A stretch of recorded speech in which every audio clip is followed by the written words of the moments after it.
People are interested. You see us cooking recipes. What are we doing here? So here we're doing some refried beans, Okay. my secret and favorite recipe.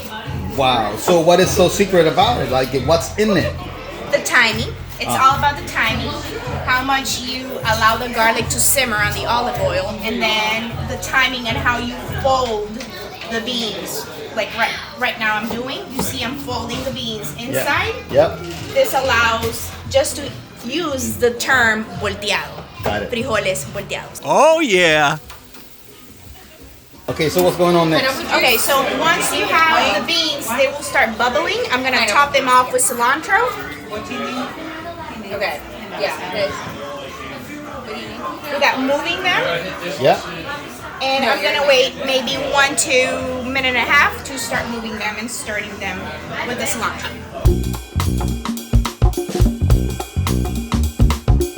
Well, as you see in here, I'm trying to control the fire a little low and slow because the lower, you gotta find that happy medium in between with the chicken truly cooked, not stressed. What I call is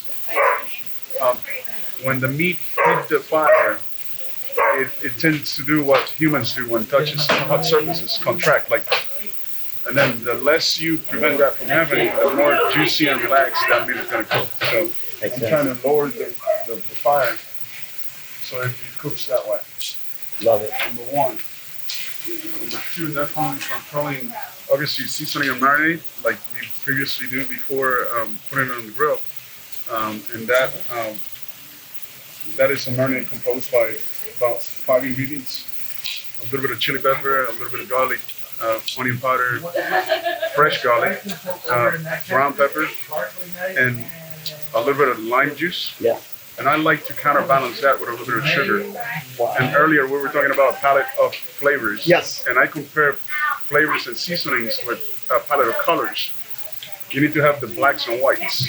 Like, meaning black is black pepper, white is sugar. Yeah. In between that, you need to have all the rest of the colors. And it resembles the palette of colors on spices and flavors and layers of harmonizing flavors has to emulate the palette of colors as well. So you need to have the pinks, the yellows, the oranges, the reds, in order to make a full rounded flavor in the mouth so it makes sense to your palate. So that's what I did there.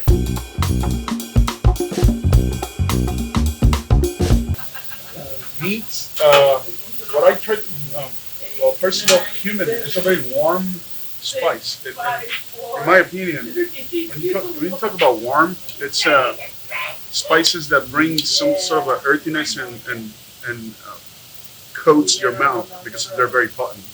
And that's what I mean when I say warm. So cumin is one of them.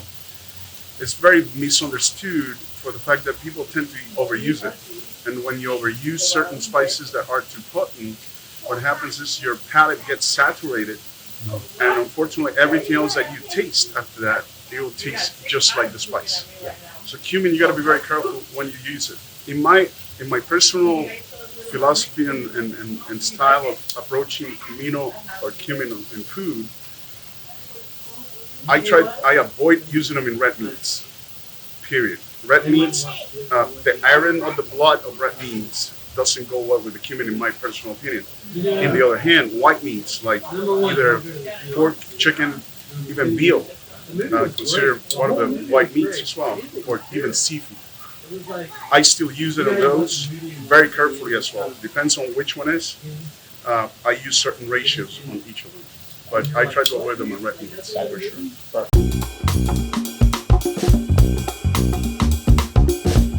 People, when they're grilling, they tend to go for like dark marks because they think that's a good grilling technique. And like I said at the very beginning, trying to control the fire in a very low, medium-high, sort of a low to medium temperature, it allows to develop brownness. When you have brownness instead of like dark burnt, this is bitter, this is flavor. So this is natural sugars of the protein developing in order to create what is called Maillard reaction. Maillard reaction refers to natural sugars on any natural product It happens in bread. It happens in meats. It happens in vegetables. When you brown anything that you cook, brown is good. Dark is burnt.